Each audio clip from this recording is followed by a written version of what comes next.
I posted the question of the previous chapter. Okay, recommendation report. So proposal, they say, uh, proposal is written if you want to take the contract of a certain project, right? If you want to take the contract of a certain project, you have to write a proposal. In the proposal, you have to mention how you will complete the project, what methodology you will apply, what kind of people you will appoint, how much money you will spend, how you will spend the money, okay? And what is your plan of action, according to which plan of action you are going to complete the project. So including all these things, you have to prepare the proposal. And if your proposal is accepted, if your proposal can convince the second party, only then it will be accepted and you will be provided the contract of the project. Okay. So, so for this, proposal is written. Okay. So all of you are, familiar with, see, that is marriage proposal. Isn't it? Marriage proposal. So take this example. So marriage proposal. What is done there in marriage proposal? So if a girl wants to marry a boy, or if a boy wants to marry a girl, isn't it? Then a boy proposes a girl, or a girl proposes a boy, isn't it? So when a girl proposes a boy, or when that is when a boy proposes a girl. So if a boy proposes a girl, the boy knows that if he marries that girl, life will be happy. That is, he won't have any. They won't have any problems. All the problems in life will be solved. Okay. So only then that is if the boy is convinced. Only then that boy proposes a girl. Likewise, when a girl proposes a boy, if the girl knows that, oh, that is if she marries that boy, then their life in their life there won't be any kind of problems. All the problems will be solved. Okay, and life will be very happy. Okay, so she that is she knows all about all this, and only then that girl proposes. If that is clear to the girl, if the girl is convinced, okay, only then the girl proposes. Okay, so this is just an example. Okay, so here you see from here. Okay, what is a proposal? So a proposal is a persuasive document, right? It persuades. Whatever proposal you write, the main purpose of a proposal is to persuade the second party, is to convince the second party. So it is a persuasive document that offers a solution to an identified problem or need. Okay. So a proposal gives the solution to a problem, whatever a problem you have found. So for that problem, what can be the solution? That solution is mentioned in the proposal. So the proposal gives a solution to a problem. So proposals attempt to sell an idea, a product or service, or a new concept or plan. So if you want to make your plan public, if you want to make your concept public, if you have certain idea, you want to make that idea public, you want to sell that idea, you want to sell a product or service, then proposals are written. Proposals may be brief or long. Okay, so proposals can be short and the proposals can be long also. A one page request for a room change written to a club advisor than a 200-page multi-volume document selling a new type of amphibious tank to the Department of Defense are examples of proposal. It means your proposal can be one page, your proposal can be 200 page also. Okay. So for example, here a one-page request for a room change written to a club advisor. So you have that is you want to change the room, and in order to change the room, you have written to club advisor. Okay, so for changing the room, so that is one page request. So that one page request is a proposal. Okay, proposals come from the base word propose. Okay, the base word is propose, and from the word propose there is a word proposal, right? Have you ever proposed an idea for a party to your friends? Okay, sometimes you might have done that in your life. Okay, so that is sometimes you propose an idea for a party. You propose to your friend, oh, let's conduct a party. Okay, let's celebrate a party. Let's have, picnic. Okay, so you might have, proposed. Sometimes you propose, to your friend, or let's, organize a party, and or let's, go for, picnic. So what is this? This is, proposal. So do you know anyone who has proposed marriage? Okay, so see, so do you know anyone who has proposed marriage? If you are thinking of the meaning to suggest or to make an offer, so you are beginning to understand the purpose of a proposal. So if you propose, that is, if you propose, someone for the marriage purpose, if you propose someone, so this is what you are suggesting. You are making an offer. Okay, so you are making an offer. It means you have some purpose. You want to fulfill that purpose. So that is to suggest, to make an offer. You are beginning to understand the purpose of a proposal. So if you are suggesting, if you are making an offer to someone, it means only then you will be able to understand the purpose of a proposal. Okay. The successful proposal persuades an audience to accept the solution offered and to invest in the idea, product, plan, or service. So, what is called successful proposal? The successful proposal convinces the second party, persuades the audience, persuades the reader to accept the solution offered. Whatever solution you have been offered, whatever solution you have offered, so you want the reader, you want the audience to accept that solution. Okay, so the successful proposal persuades an audience to accept the solution offered and to invest in the idea, product, plan, or service. And whatever solution you have offered, so you want that solution to be invested in certain product, in the idea, in the plan, in the service, etc. The proposal provides a professional means of presenting the employee's ideas for change, which can be empowering. So that is, you write the proposal. It means you offer the ideas, and want you want that those ideas should be employed. Those ideas should be used in order to bring some changes. Okay, and that will be very powerful. Now, proposals can be of different types. Proposal can be of different types. Proposal can be internal or external. Internal proposal, external proposal. Similarly, formal proposal, informal proposal, these are the types. Likewise, solicited proposal or unsolicited proposal. Similarly, sales proposal, research proposal, grant proposal, planning proposal. So here it is clearly given. See, proposal category and then definition of category. So what do you mean by internal proposal, external proposal? What is formal, informal, likewise solicited, unsolicited, and then sales, research, grant, planning. See, internal proposal is that one within the organization, right? Suppose you are a job holder in a certain organization, and the same organization has one project, and you want to take the contract of that project. In this case, whatever proposal you write, you submit that proposal to the authorized person of the same organization. Then this kind of proposal is called internal proposal. You got the point. An external proposal means, suppose you are involved in a certain organization, you are a job holder there, but some other company in the market has one project, some ministry has one project, and you want to take the contract of that project. So for this, whatever proposal you write, that is external proposal, isn't it? Because this proposal you are going to submit to the authorized person of the company, that is another company, isn't it? This is called external proposal, right? Now, formal and informal. See, formal proposal contains parts used in formal reports. So, formal proposal is written for a big project, 1 year, 2 year, 3 year, 4 year project. And formal proposal has the same parts that we use in formal report. Okay. Informal proposal, informal proposal is often brief. It is written for a small project, 1 month project, 15-day project, like that, small project. So it omits elements of formal report. In informal report, we don't use the elements of formal report. Okay, and this very informal report can be written in a letter format. It can be written in memo format.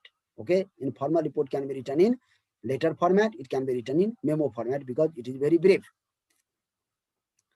Solicited and unsolicited proposal. Now see, solicited proposal, right?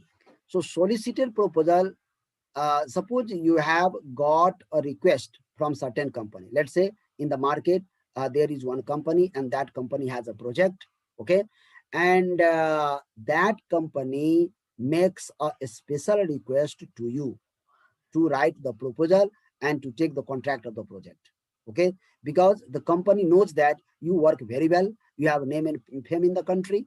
Okay, you are very experienced, you are qualified, you have good talent. Okay, that is the way you work is praiseworthy, isn't it? So the company knows all this. So then the company makes a special request to you, and in this case, whatever proposal you write, that is solicited proposal. Okay, unsolicited proposal is that one for which you haven't got any special request. You have not got any special request. Okay, from the company, you write that proposal independently without a request. You have not got any request. You just see the ad in the newspaper, and for that ad, you prepare the proposal and you submit that proposal in the hope of getting it accepted, but it may be accepted, may not be accepted. Okay, so this is called unsolicited proposal. But solicited proposal, that is, you have got a request and you write a proposal and you submit that proposal, so that is solicited. So in a sense, your solicited proposal is already accepted because you have already got the request. It means that proposal is accepted. You just have to write and you have to submit. Is it clear? So solicited, unsolicited. Then another is a proposal regarding sales. So this type of proposal attempts to sell a product or service. Suppose you have a company, okay, you are the managing director of that company, you have a product, you want to sell that product in the market. So for this, whatever proposal you write, that is the proposal regarding sales. Right. Likewise, another is research proposal. So seeks approval for a research study. Okay, so research proposal is that one which demands approval. You want approval from the second party so that you will carry out research work in that particular area and you will complete the research. Okay, that is called research proposal. So research proposal is written for carrying out the research further. So you need approval for that research work. You are a researcher and you want to do the research in that particular field. So in order to carry out the research further, you need approval. Okay, so in order to get the approval for that research, whatever proposal you write, that is called research proposal. Then another is grant. Ask for funding for a project. Funding for a project.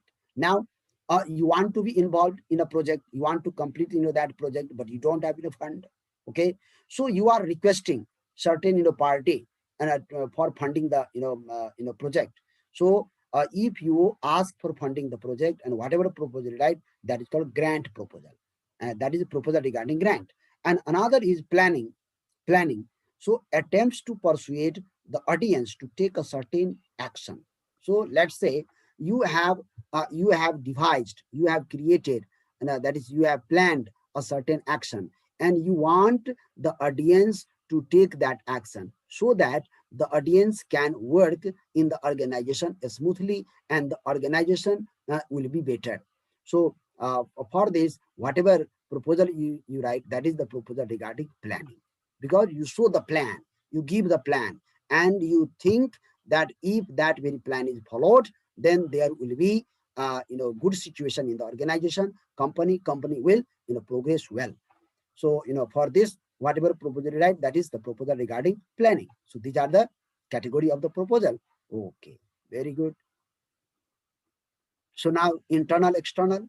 What is internal, external? I have told you. What is informal? What is formal? I have told you. Solicited, unsolicited, we have done. Sales, research, grant, planning, we have done. Now formatting.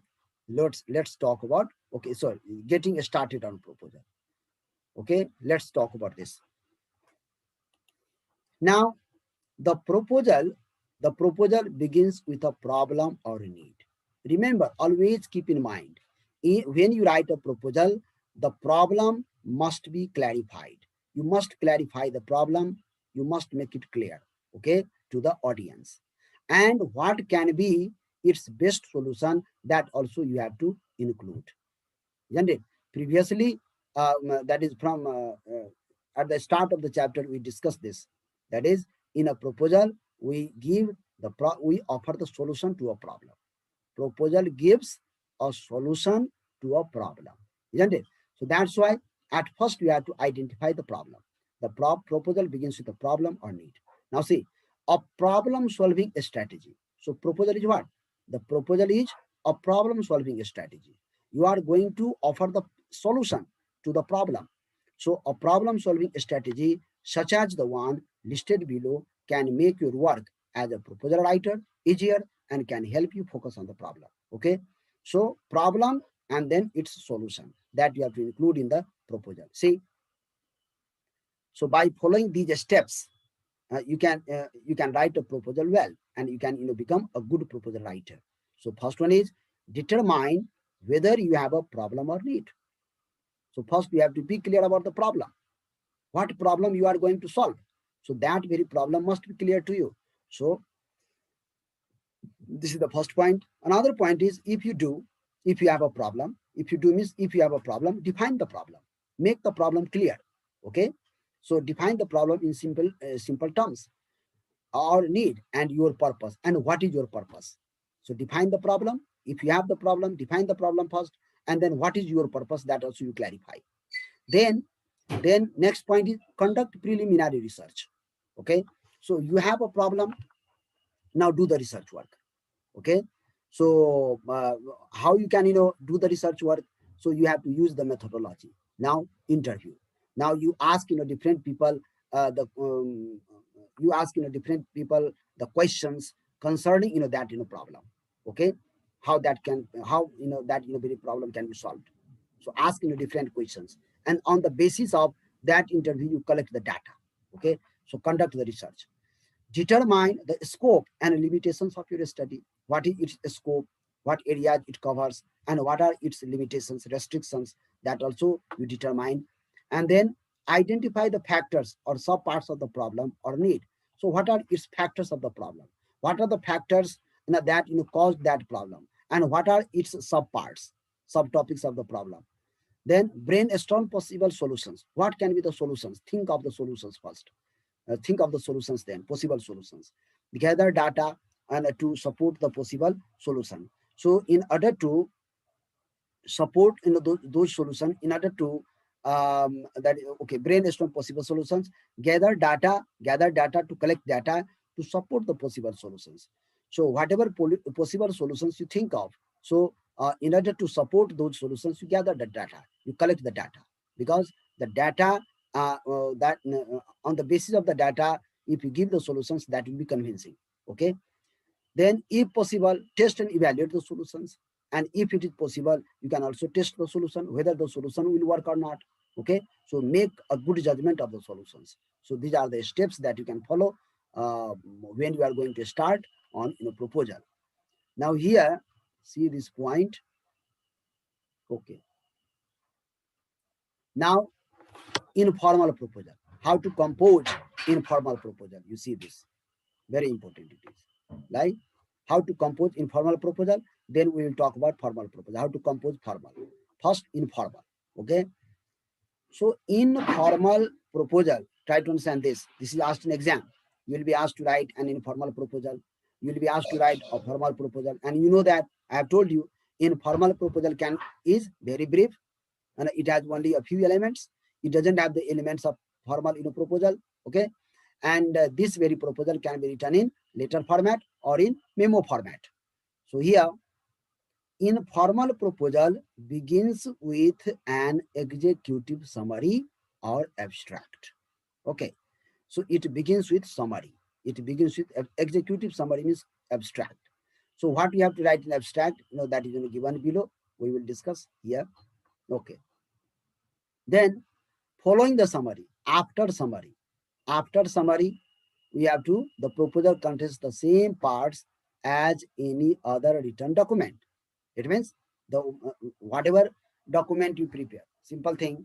If I ask you to write an essay on certain topic, then there what do? You write introduction part, then you write body part, and then you write conclusion part. Okay. So the proposal contains the same parts as any other written document. Introduction, body, conclusion, isn't it? Before this, you have to write abstract. Remember, before these three parts, you have to write abstract. And then introduction, body, conclusion. So these three parts are the general parts for every document.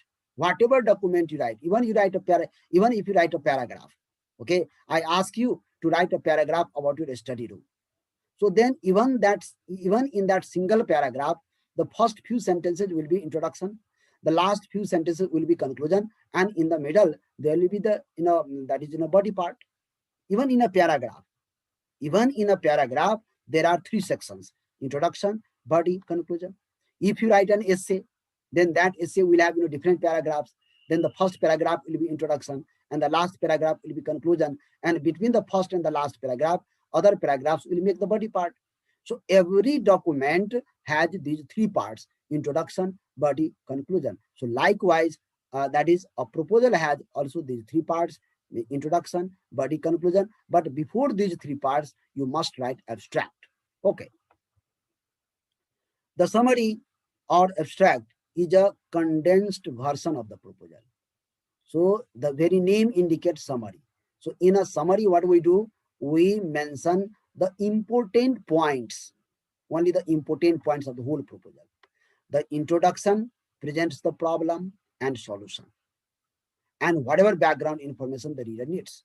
So when you write introduction part, there you have to mention the problem, there you have to mention the solution, and you also have to mention the background information, background to the problem. Okay. Background information. Then the body part. In the body part, body of the proposal is the main section. Okay. In the body part, what do we do? It covers the facts. We present the facts, the specific evidences to convince the reader that the plan is worthwhile.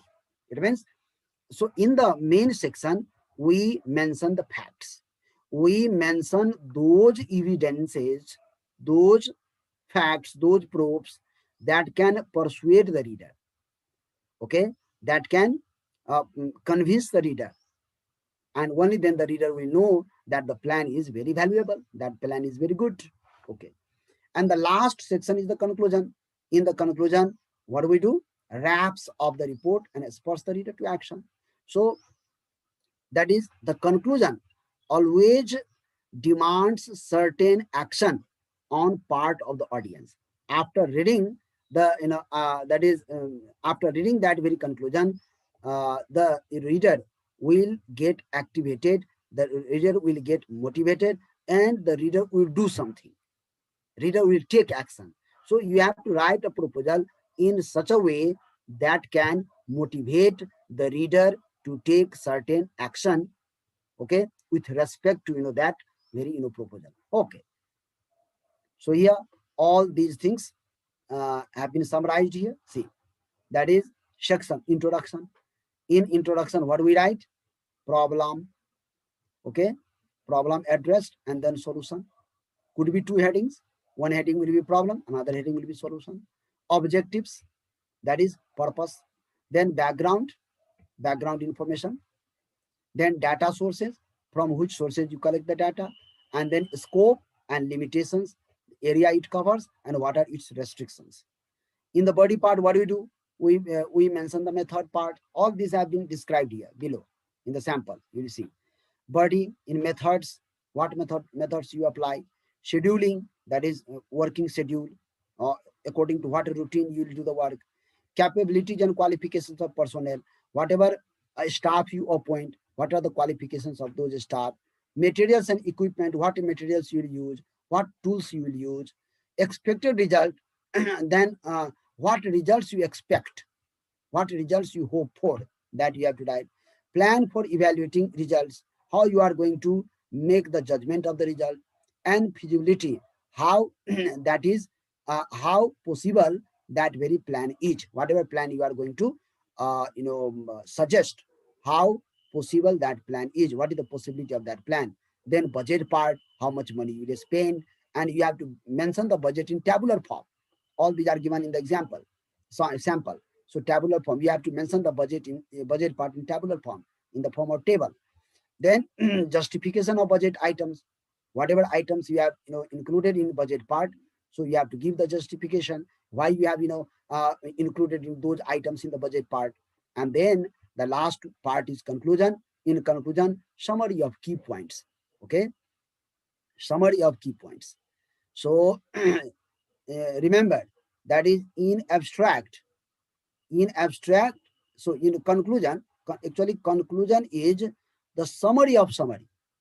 Previously in one more chapter I told you, conclusion is in, I think in report, yeah, conclusion is the summary of summary. Okay, we have that is done it very well. That is, you have a text, you write the summary of the text. Okay, summary of the text. So in that summary, what do? We mention the details also, important points, some important points plus their details. Now in conclusion, what do? We summarize the important points. We don't mention all those important points. Of all those important points, what are most focal, that we mention in conclusion. So conclusion is the summary of summary. Okay. And then, so in conclusion, summary of key points and a request for action. Request for action. In conclusion, you will request the audience to take some action to do the work. Okay, so this is here. Now, so how to write summary, how to write introduction, and then how to write body. All these are given here. Methods, what you have to mention in methods, scheduling, all these given. See, so here summary, that is extended executive summary, that is abstract. That is abstract.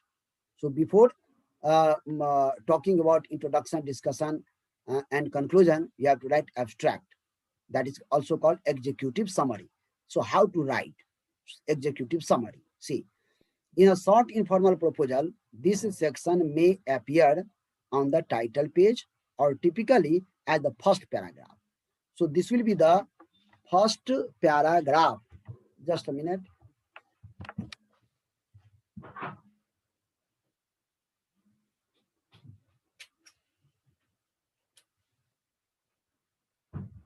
No. Huh.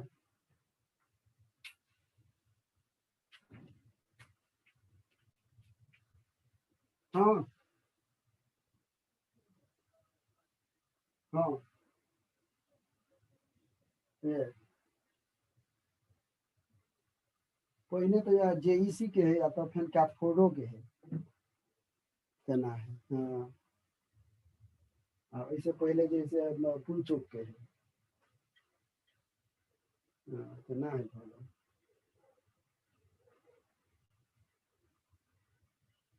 3:30 तक है जैसे अथी के कथी कहै छै कैटफोर्ड के, 2:45 से 3:30, वैसे पहले जेईसी के है। हाँ हाँ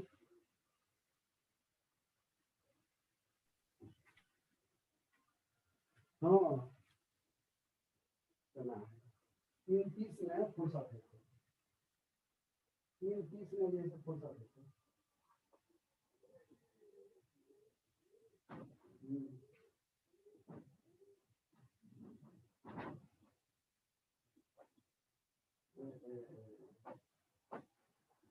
तो वो कैसे लाइक हाँ हाँ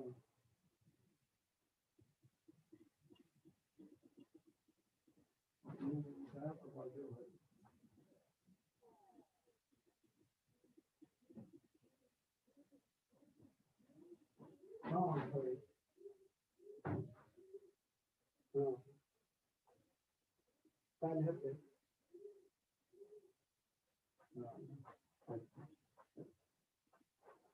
अच्छा।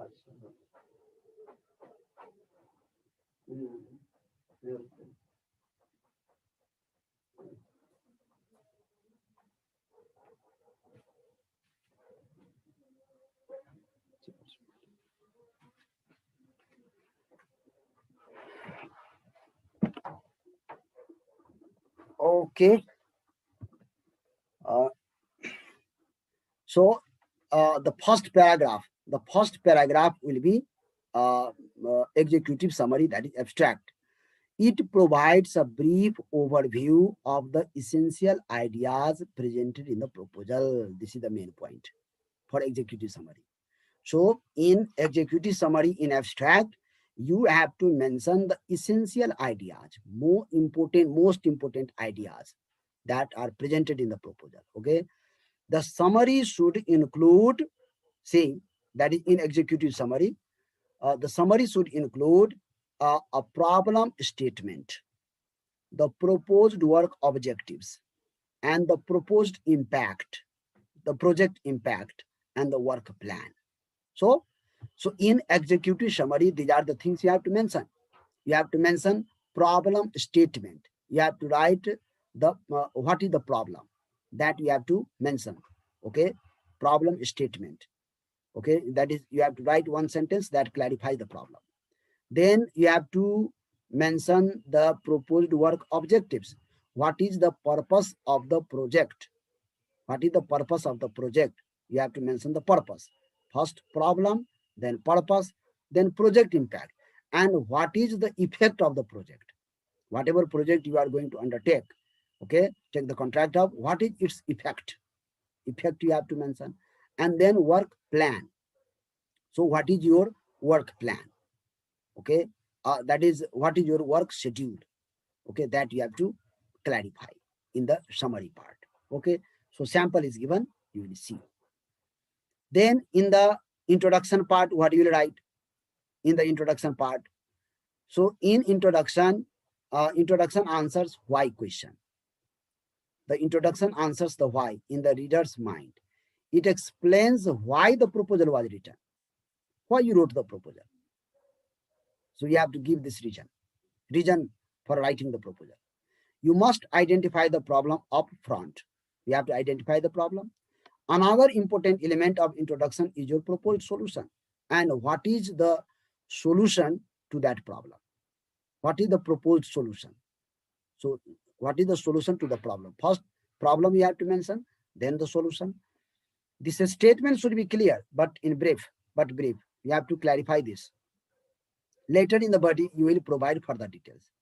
So here you are not going to give the details. You are just mentioning the problem and the solution. Okay. So details will be given in the body part. Introduction further explains your objectives. So here in summary, in executive summary in abstract, you just mention the objectives, but here you have to explain the objectives. So in introduction, you have to explain objectives or what you hope to accomplish, what you want to achieve, okay, that you have to mention, or clarify the value of the work. So why that work is important, whatever work you are going to do, why this work is important, why this proposal is important, that you have to mention.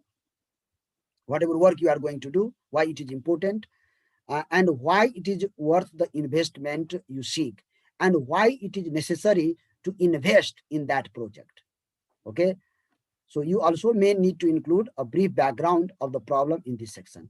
And in this very section, you also have to give the background to the problem. Okay. What is the past history of the problem? Okay. Background. That also you have to mention in the introduction part. Okay. So here the introduction also explains how you or other personnel are qualified to solve the problem. Because in order to complete the project, you will appoint some personnel, you will appoint some staff. So what that is how you are qualified, how your staff are qualified to solve the problem. In addition, you might describe where you will seek information to help you solve the problem and from which source you will collect the information to solve the problem. From which source you will collect the problem. You will collect the information to solve the problem. Data sources could be printed materials. So from where you will collect the data. For example, I have told you that is methodology. You have methodology, interview. You apply this methodology, interview. It means you ask some people the questions regarding this problem. Okay, how the problem can be solved. Regarding this, you ask some questions to some people, and on the basis of that, you collect the data. Okay. So data sources could be printed materials, for example, books, reports, brochures. so which books you are going to, from which books you are going to collect the data, from which reports, from which brochures, similar interview, observation, experiments, etc.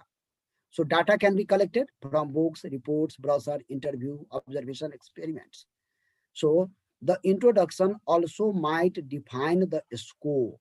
Scope means the extent to which you will research for solution. Okay. So to what extent you will research for solution. This is the scope. I mean, what books, what reports, what brochures, and you will use in order to solve the problem. So this is a scope. Okay, a scope. Then, as well as any limitations. Limitations means boundaries of the project. For example, restrictions on time, restrictions on space, equipment, money, staff. This is called limitation. So how much time you will take? Okay.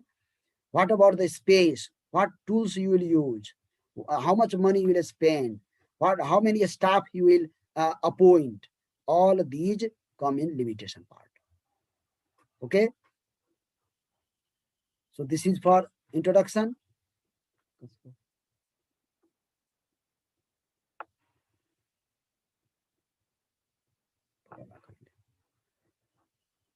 Okay.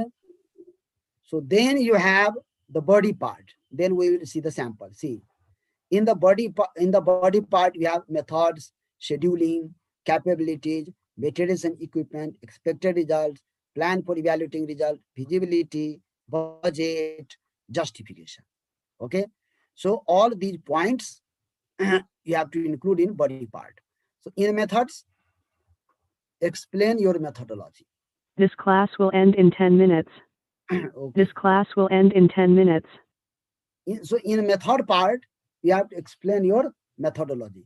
What methodology you are going to use, what your approach to be, what your approach to the problem will be. In order to solve the problem, what approach you will use? Is it interview that you will use? Is it questionnaire that you will use? Right? Is it some books that you will use? So it is observation that you will use. What approach you will use? Okay. So what approach to the problem? What criteria you will meet?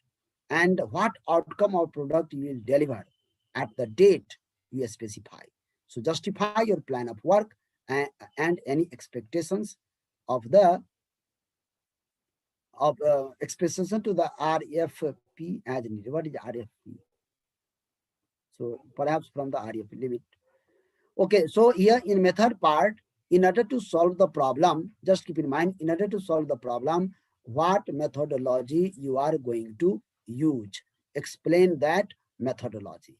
Interview, questionnaire, observation, survey, etc.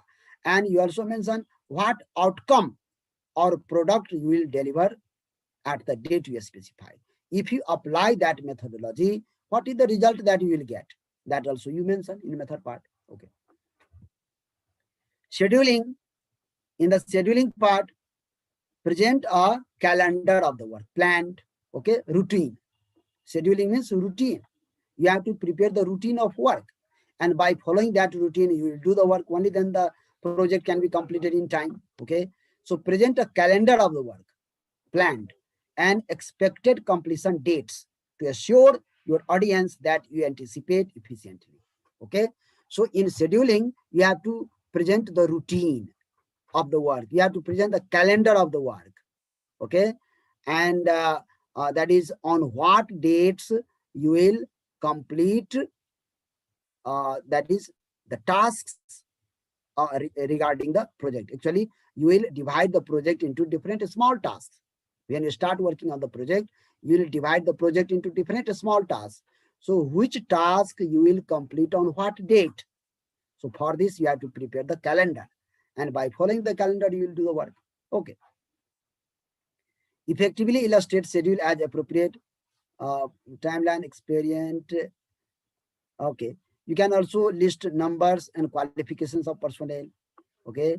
You can also describe facilities.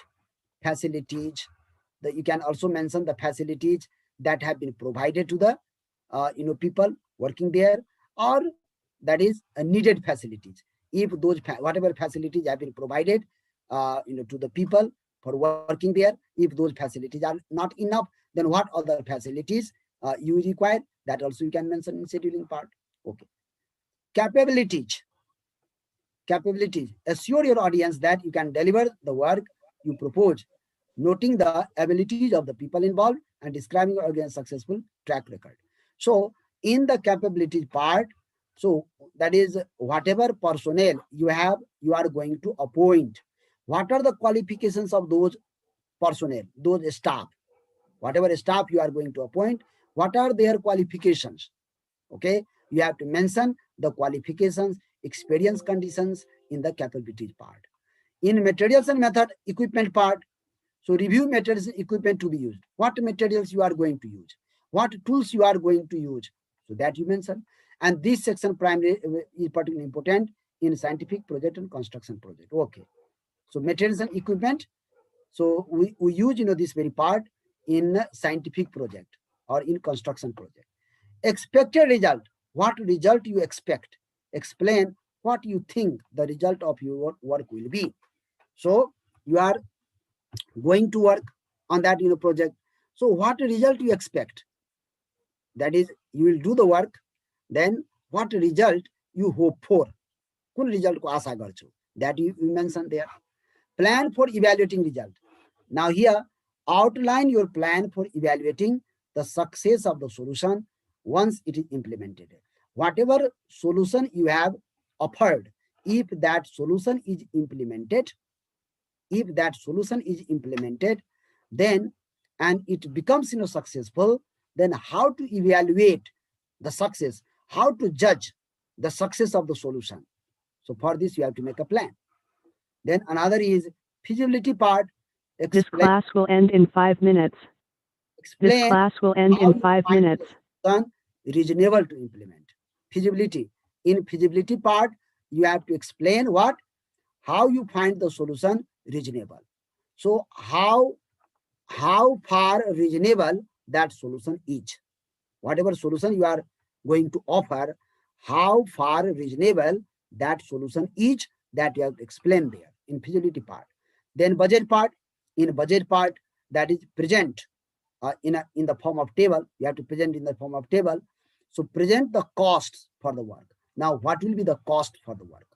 Total costs. That is including salaries, because you will appoint some people, you have to give salaries. Then for equipment, how much money you will spend. For materials, how much money you will spend. For travel, because in course of the project, that is during the course of the project, and you have to travel to different places. So travel cost. Then communication, that is telephone cost, services, then other expenses. So regarding all this, so how much money you will spend in, that is in salaries, how much money you will spend. So then how much money you will spend on equipment, on materials, travel, communication, etc. So that you have to mention in budget part. Justification. Explain clearly and persuasively the reason for any expenses your audiences may question. Okay, now see. So if you are going to spend, let's say 2 lakhs on salaries, right? So you have to give the reason for that.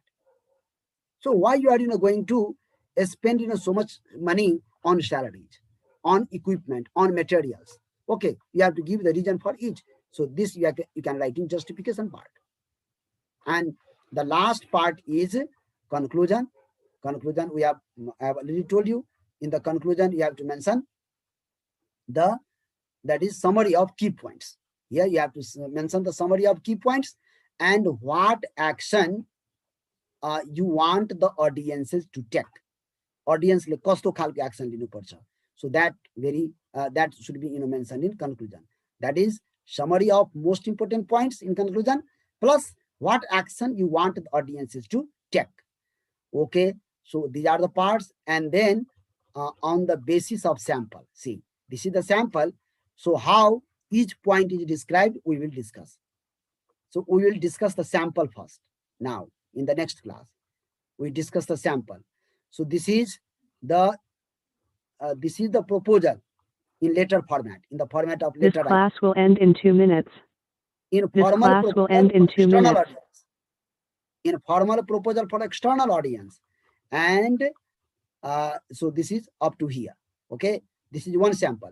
This is informal proposal in a letter format, and then you have informal proposal in memo format. That is also given. I think it is given. Yeah, no, it is given previously.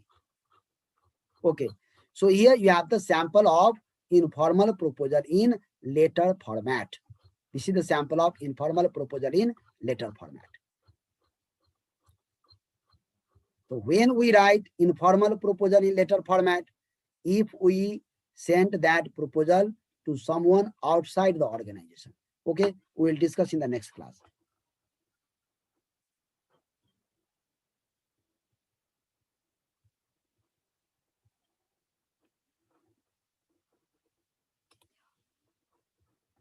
Okay, in the next class we will discuss. Thank you.